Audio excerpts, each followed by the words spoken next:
o Senhor já falou, mas principalmente porque eu percebi que o Senhor está no nosso meio. E não há prazer maior para um homem do que perceber a presença do Senhor. Aleluia. Eu confesso aos irmãos que o Senhor tem me presenteado de muitas formas, de muitas maneiras, mas a presença dEle é realmente insubstituível. Glórias ao Senhor. 2 Reis, capítulo 5. Quero também parabenizar a todos os pais. Receberam a lembrancinha já? Entrega, por favor. Porque nós procuramos no Google, irmãos, o melhor pai do mundo. As crianças procuraram, né, no Google, o melhor pai do mundo.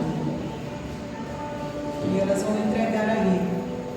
Embora eu ache que o melhor foi o meu, viu? Mas tudo bem. Minhas lágrimas rolaram aqui de saudade do meu. Mas eu louvo ao Senhor, porque o Senhor é muito bom. Meu pai esteve muito doente no período, há uns 12 anos atrás. E o Senhor falou no meu coração que tinha intenção de levá-lo.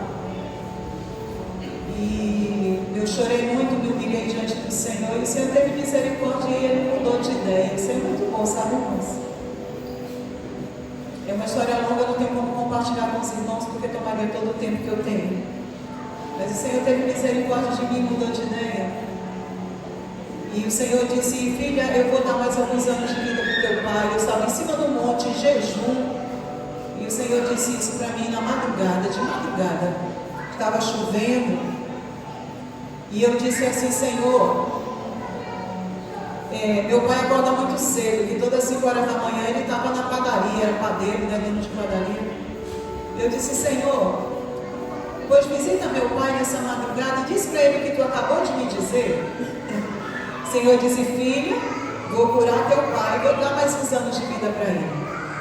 Para você que não sabe, esse Deus que essa igreja professa, Ele está vivo, Ele vive. E Ele fala e Ele cuida do seu povo, viu, irmãos? Não é um Deus que precisa ser carregado se Ele quiser ser transportado de um lado para o outro. Não é um Deus que tem ouvido, mas não pode ouvir, tem boca, mas não pode falar, tem mão, mas não apalpa. Ele vive, amém? Graças a Deus. E aí, eu fui para casa muito alegre com o Senhor, né? E cheguei em casa, dormi um pouquinho só, e corri para a padaria, já às 5h30 da manhã, que ele já estaria lá. E quando eu cheguei lá, estavam lá os meus pais. E quando ele me viu, ele já me recebeu com um sorriso largo. E ele disse: filha, eu ouvi a voz do Senhor nesta madrugada como eu nunca tinha ouvido antes. E eu me alegrei e eu disse: o que foi que o Senhor falou para o Senhor, pai? Ele disse: filha, que está me curando e que vai me dar mais alguns anos de vida. Eu digo: o Senhor é muito lindo. Abracei ele chorando. Eu disse: pai, o Senhor confirmou no seu ouvido o que falou meu coração em cima do monte na madrugada. Amém, amados? Mas eu louvo o Senhor porque o tempo passou e aprove a Deus levá-lo, e ele está com o Senhor agora. Mas você que tem o seu paizinho aí, não perca essa oportunidade não, dê um abraço bem forte. Louve a Deus pela sua vida. Diga: muito obrigada, Senhor, pelo meu pai. Eu ouvi também uma ilustração, irmãos, que me chamou muita atenção, de um filho que chegou com o pai já bem velhinho, né?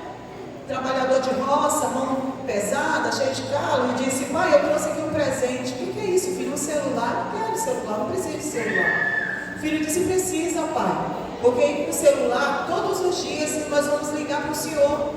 Nós vamos falar, os netos vão falar, a oportunidade de falar para o Senhor. E ele abriu lá no sorriso e disse: opa, então eu quero, né? Aprendeu a carregar o celular, colocou lá, e o tempo passou, irmãos, e ele disse: vou pegar esse celular e vou levar no concerto. Chegou lá no concerto e disse: moço, conserta meu celular, ele está quebrado. E o rapaz do técnico mexeu e disse: não, seu celular está perfeito, não tem problema algum. Como não tem problema? Se todos os dias eu estou ao lado dele, esperando que meu filho ligue, que meus netos liguem, e ele nunca toca. Ele nunca toca. E a reflexão: valorize enquanto você tem.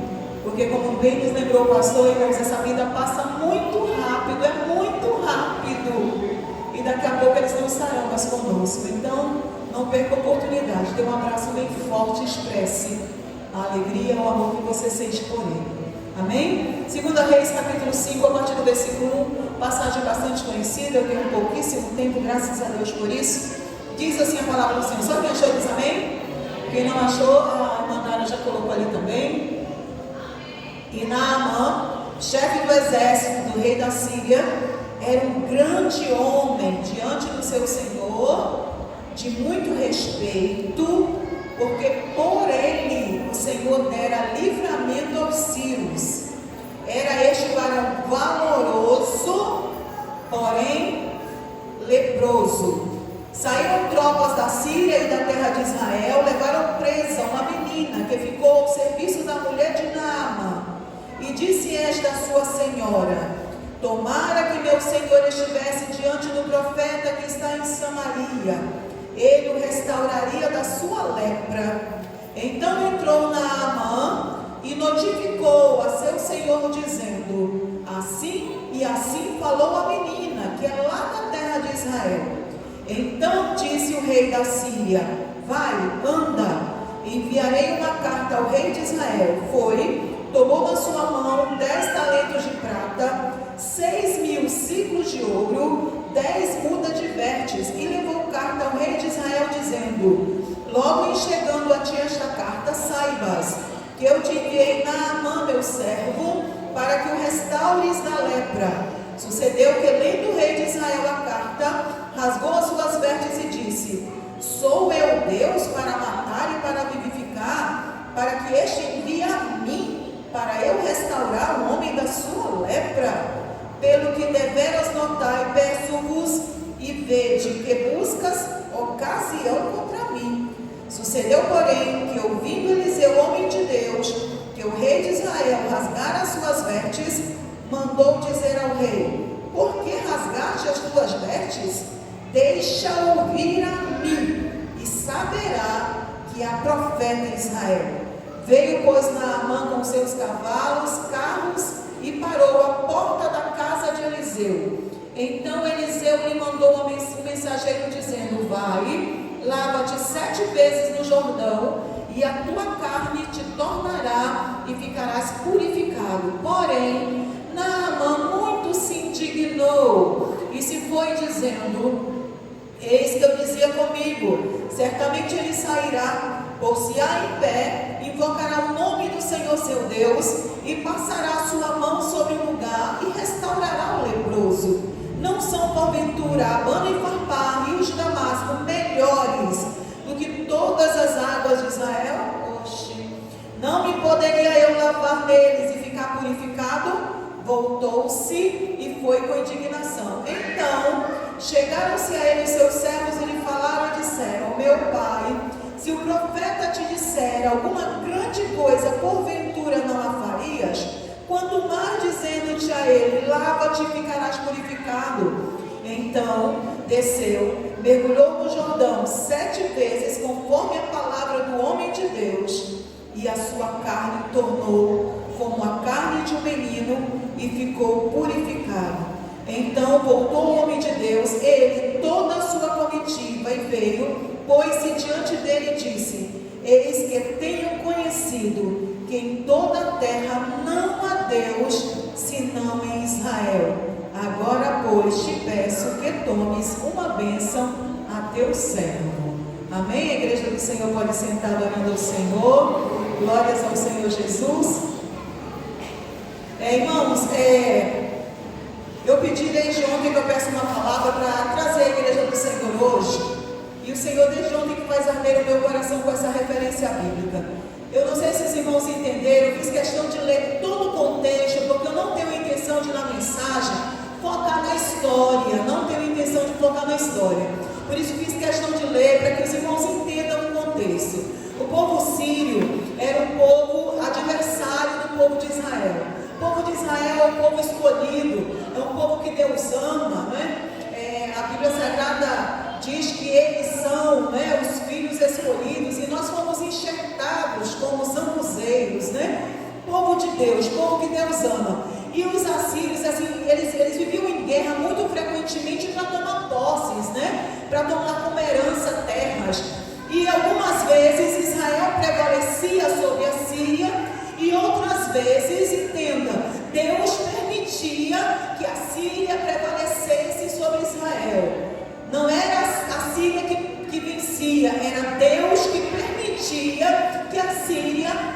vencesse Israel com propósito, porque, irmãos, nós nunca vamos perder uma guerra se não houver um propósito maior. Se qualquer um de nós, irmãos, percamos qualquer que seja coisa, há um propósito maior. Então, mesmo na perca, o homem de Deus, a mulher de Deus, ele adora o Senhor, conforme nós dissemos no culto de quinta-feira, porque ele sabe que há um propósito maior. Porque nós cantamos hoje, sempre venceremos. Uma oportunidade, a Bíblia Sagrada diz que o Senhor, ele venceu, e ele fez da sua igreja mais que vencedor em todas as coisas. Amém? Você pode adorar o Senhor? Só que a igreja levanta a mão e adora o Senhor. Entenda, nessa introdução no texto, eu quero lembrar o que a Bíblia diz ao meu e teu respeito. Nós somos mais que vencedores, mas, às vezes, Deus permite que percamos algo com propósito. Amém? Há um propósito. E nessa oportunidade, nesse contexto, Deus permitiu que a Síria prevalecesse sobre Israel e levassem consigo algumas pessoas que se tornaram escravas. Dentre elas, uma jovem sem nome. Como é que era o nome da jovem, Roberto? Não sabemos, a Bíblia não faz menção. Porque, irmãos, não é importante o nome da jovem. Não é importante a família que a jovem fazia parte. Não é importante se ela era filha de príncipe Israel. É o comportamento dela que vai diferenciá-la de todos os demais. Amém? Então, o Senhor, ele introduz esse texto dizendo isso.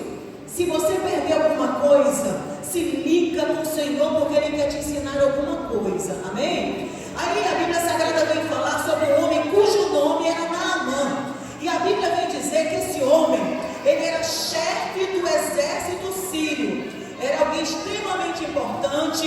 Ele não era um soldado, ele era chefe do exército sírio. A Bíblia Sagrada vem dizer algumas virtudes desse homem.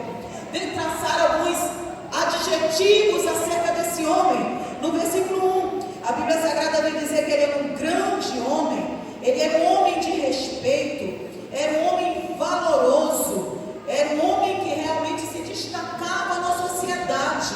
Não apenas por ser chefe do exército, mas por ser um homem de caráter, por ser um homem de respeito. A Bíblia Sagrada vem destacar esses adjetivos sobre esse homem. Só que a Bíblia vem dizer também, irmãos, que ele era leproso. E aí me chamava a atenção, amados, porque preste atenção, naquela época, lepra não tinha cura. Hoje tem. Hanseníase, se for identificado a tempo, tem cura. Mas naquela época não havia. Então, a gente entende estudando a palavra do Senhor, irmãos. Eu gostaria da atenção da igreja do Senhor. Vejo muita gente dispersa. Me chama a atenção que as pessoas não sabiam que ele era leproso. Porque se soubesse, ninguém queria ficar perto de um leproso.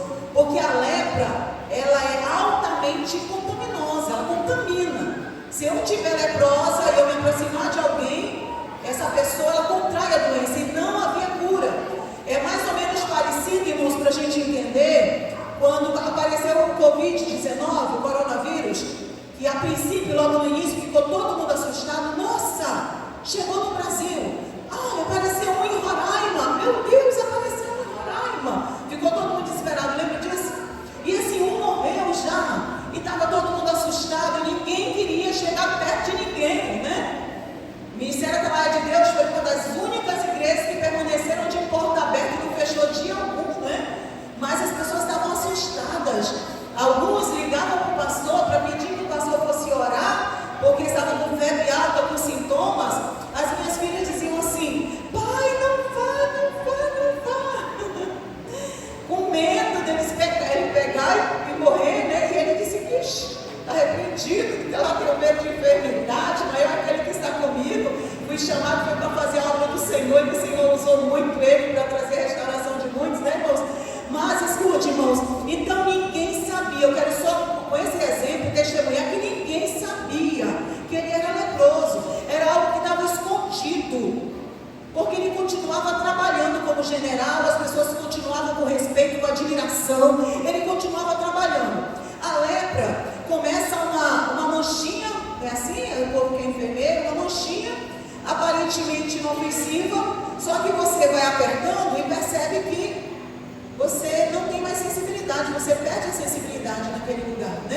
Então acredita-se os estudiosos que essas manchas que estavam no corpo dele ainda eram escondidas, eram manchas pequenas, que só quem sabia era o rei e a família dele. Então, amados, me chamava a atenção porque, presta atenção, era uma mancha pequena, era uma doença grave, né? Uma doença gravíssima para a época, mas era pequena.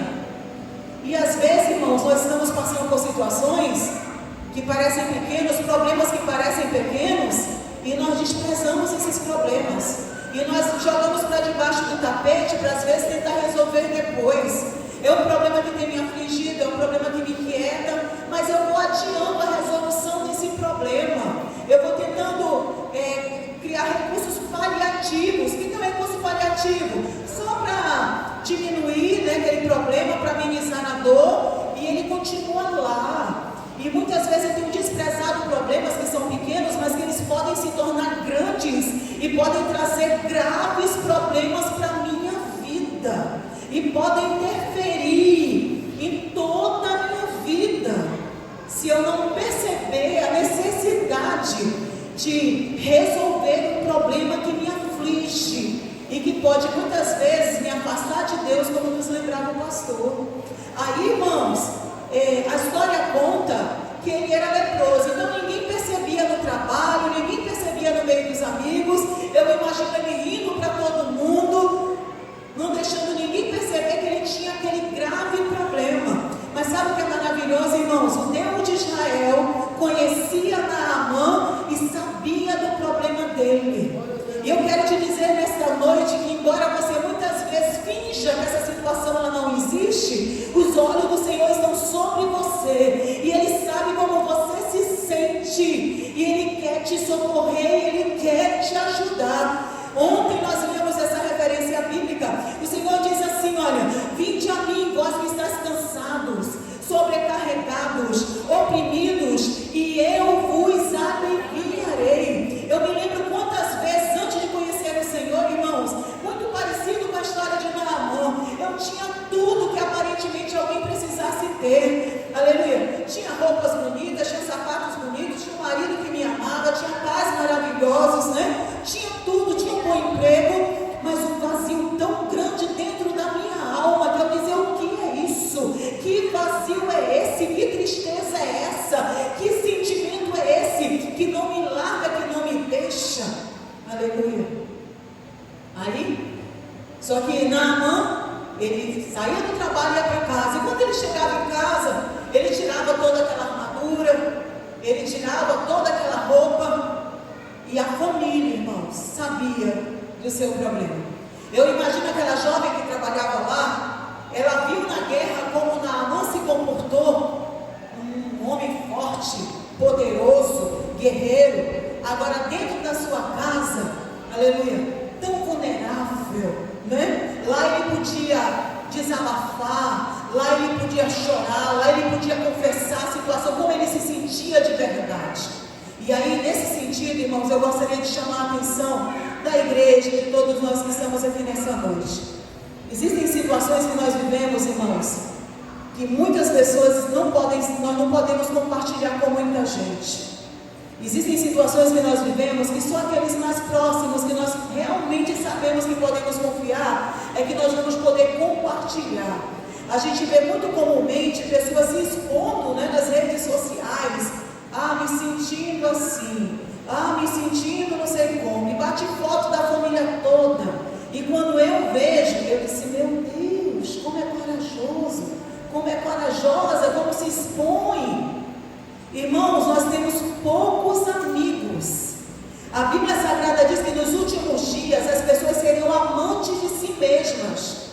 Alguém tem dúvida que nós estamos vivendo os últimos dias aqui na terra? Aleluia. Estamos vendo os últimos dias, não dá para confiar em muita gente, não se exponha.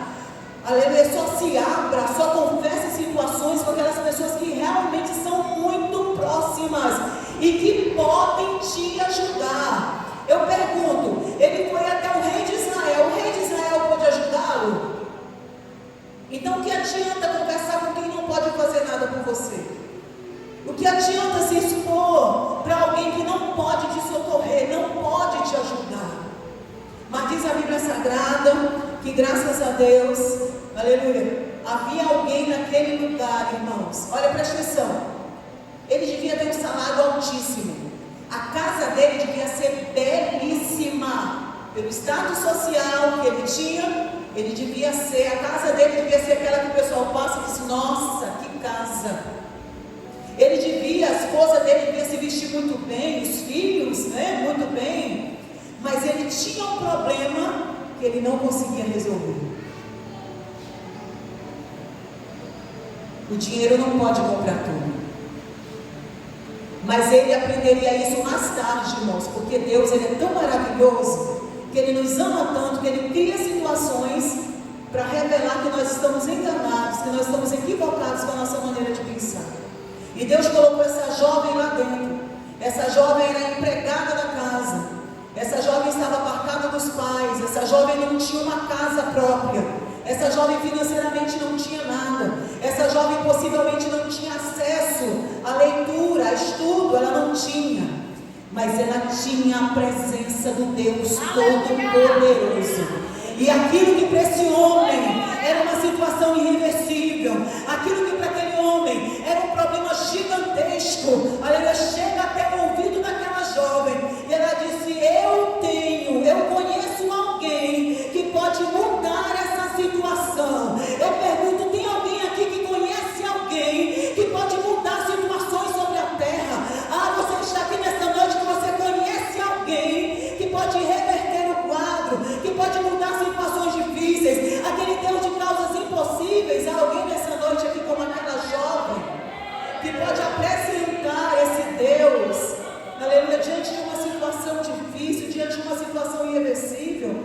Irmãos, como me chamava a atenção, porque às vezes nós estamos correndo atrás de coroas corruptíveis, que não podem satisfazer no momento da dificuldade, que no momento da extrema adversidade, você olha para um lado e olha para o outro, você está só, e você está sozinho. E aquela jovem se levanta e diz para sua senhora: eu conheço alguém que pode mudar essa situação. Fala para o meu Senhor que lá em Israel há um profeta, há um homem de Deus que pode mudar essa situação. Irmão, diz a Bíblia Sagrada que essa jovem dava um testemunho tão maravilhoso naquela casa. Eu não sei como você reage onde você trabalha, eu não sei como é teu comportamento na escola, eu não sei como é que você se comporta no trabalho, mas diz a Bíblia Sagrada que essa jovem, quando ela abriu a boca e disse isso, todos pararam e disseram: vamos correndo para Israel, porque vai ter solução no meu problema. Aí a Bíblia Sagrada diz que imediatamente esse homem pega ouro, pega prata, pega vestes e vai em direção a Israel. Sabe, eu estava estudando sobre isso, irmãos. O presente que ele estava levando correspondia a um valor médio de 200 mil reais. Ele abriu o cofre dele lá e pegou uma ofertinha para o profeta. Olha a ofertinha: 200 mil reais. Eu vou levar, eu vou comprar. Olha só, irmãos, ele achava que ele podia comprar. Eu vou comprar a minha cura. Aí diz a Bíblia Sagrada que Deus, tratando com ele, chega lá. O rei de Israel rasga as vestes. Que história é essa? Está pensando que eu sou Deus? Mas Eliseu ouviu a história e disse: manda ele aqui, porque ele vai saber que existe Deus em Israel. Aleluia! Irmão, Eliseu conhecia a sua identidade, conhecia o seu Deus. Pergunta para quem está do seu lado: você sabe quem você é? Você conhece esse Deus? Livro do profeta Oséias, mais uma vez, preguei semana passada sobre isso. A Bíblia Sagrada nos exorta: conheçamos e prossigamos em conhecer ao Senhor. Por favor, sacode quem está do teu lado e diz: você precisa conhecer esse Deus, porque vão existir momentos na sua vida que, ai de mim, ai de você se nós não conhecermos, ai de mim e ai de você se não conhecermos. Existem situações na minha e na sua vida, irmãos, que conta bancária não resolve, que amigo influente não vai resolver, aleluia, que a força do braço vai ser pequena e você vai sentir um gafanhoto diante de algumas circunstâncias. Mas se você conhecer esse Deus, mas se você conhecer esse Deus, vai mudar a situação. Senhor, me lembra mais uma vez, meu bebê que está aqui na frente. Sofreu um acidente grave, a história é longa. Sofreu um acidente grave. doente, passando muito mal, morre ou não morre? E eu aqui em jejum clamando ao Senhor. E eu comecei a clamar, e o Senhor disse: para de clamar, filha, e me louva, porque estou entrando com a providência dentro desse hospital. Se eu não conheço o Senhor, meu filho tinha morrido há tempos, eu nem conhecia a esposa, não tinha um filho lindo desse, né? Mas conhecer o Senhor faz a diferença, irmãos. Faça como Zaqueu, o pastor disse aqui, deseje conhecer esse Deus. Se você chegou aqui e você não sabe do que eu estou falando, eu peço ao Senhor nesta noite que teu coração arda de desejo em conhecer esse Deus. Faz toda a diferença ao longo da trajetória, seja curta ou seja longa, vai fazer toda a diferença na sua vida. Se eu conheço ou se eu não conheço. Aí diz a Bíblia Sagrada que Deus tratando com ele, porque Deus é tremendo, irmãos. Ele chega na casa de Eliseu. Imagina, a Bíblia Sagrada não descreve como era a casa. Eu imagino uma casa simples. Era um homem de Deus, não tinha vaidade, não tinha orgulho, não tinha soberba. Imagina uma casa simples. E ele chega lá e bate na porta. Imagino eu. Ele pede para os servos, né? Claro, ele não vai bater na porta. Ele pede para os servos. Vão lá e batem na porta, porque sou eu que cheguei, Naamã, né? Aí diz a Bíblia Sagrada que Eliseu já sabe, porque é profeta, homem de Deus. Sabe o que ele faz, irmãos? Vai lá, Geazi, meu servo, abre a porta e diz para ele ir lá no Rio Jordão e mergulhar 7 vezes. Naamã, imagina ele montado num cavalo muito bonito e observando a cena, disse: que é isso? Que história é essa? Não vem nem me receber, meu Flávio. O profeta não veio nem me receber. Que história é essa? Diz para quem está do teu lado: está tudo sob controle. Diz assim: Deus está trabalhando. Diz assim: te alegra nesta noite, porque Deus está trabalhando. Ele sabia exatamente qual era a necessidade de Naamã, irmãos. Às vezes nós não sabemos qual é a nossa necessidade. O Senhor te conhece por dentro e por fora. Aí diz a Bíblia Sagrada que ele fica muito chateado. E que história é essa? O profeta não veio me ver. Sabe por quê, irmãos? Porque lá na Síria havia muitos deuses. E havia uma liturgia. E havia muitas, né? Eu penso que vai ser desse jeito, porque lá é assim. Lá é assim, mas aqui não é. Aqui é do jeito dele, não é do meu jeito nem do teu jeito, é do jeito dele. Amém, irmãos? Porque Deus é soberano e Ele faz tudo conforme quer. Ele é tremendo. Aí diz a Bíblia Sagrada que Eliseu vai voltar para casa. O que eu estou fazendo aqui? O que eu vim fazer aqui? E Deus usa um dos seus servos, que teve mais sabedoria do que ele, e disse: se ele tivesse te pedido muita coisa, tu não faria? Quanto mais apenas descer no Rio Jordão, não custa nada, vamos lá, vamos lá. Quantas vezes Deus tem usado pessoas, né, irmãos? Para nos instruir, para nos ensinar. Pessoas que às vezes você olha e parecem tão pequenas. Aí diz a Bíblia Sagrada que pela insistência do jovem, ele vai naquele rio. Eu imagino ele fazendo careta, porque o Rio Jordão tem as águas barrentas, né? Fazendo careta, imaginando os rios tão bonitos, tão belos, né? Que havia na Síria. E ele entrando e achando ruim, e deu o primeiro mergulho, e não aconteceu nada, e todo mundo olhou para ele e disse: meu Deus, e aí aconteceu alguma coisa? Não está do mesmo jeito. E deu o segundo mergulho, e eu acho que não vai acontecer nada. Já o terceiro mergulho, já o quarto mergulho, já o sexto mergulho, e aí vocês estão vendo alguma mudança na minha pele? Não, está do mesmo jeito. O que você vai fazer na igreja? Você tem ido e parece que não está acontecendo nada. Só parece, porque Deus está trabalhando. A Bíblia Sagrada diz que o Senhor, o Deus dessa igreja, o Deus de Israel, o Deus Todo-Poderoso que está no terceiro céu, Ele não dorme, Ele não tosqueneja, mas Ele trabalha em meu e seu favor de dia e de noite. E no sétimo mergulho, conforme o Senhor havia dito, a pele daquele homem foi totalmente restaurada. E ele pôde saber que havia Deus em Israel. A Bíblia Sagrada diz que ele vai ali para agradecer. Ele anuncia: não há Deus a não ser em Israel. Só que ele faz mais, ele vai pagar a cura dele. Ele vai pagar a cura dele. E mais uma vez o Senhor pôde ensiná-lo: não quero nada seu, de graça recebei, de graça dai. Vá em paz, que o Senhor te abençoe. Amém, amados? Não recebeu nada. A Bíblia diz assim: vinde, comprai de graça pão e leite. Aqui é de graça. Amém, irmãos? É graça, sem dinheiro. Sem dinheiro, não precisa, é graça, é bondade, é misericórdia, é fidelidade que Deus ele se revela ao seu povo. Amém, igreja do Senhor?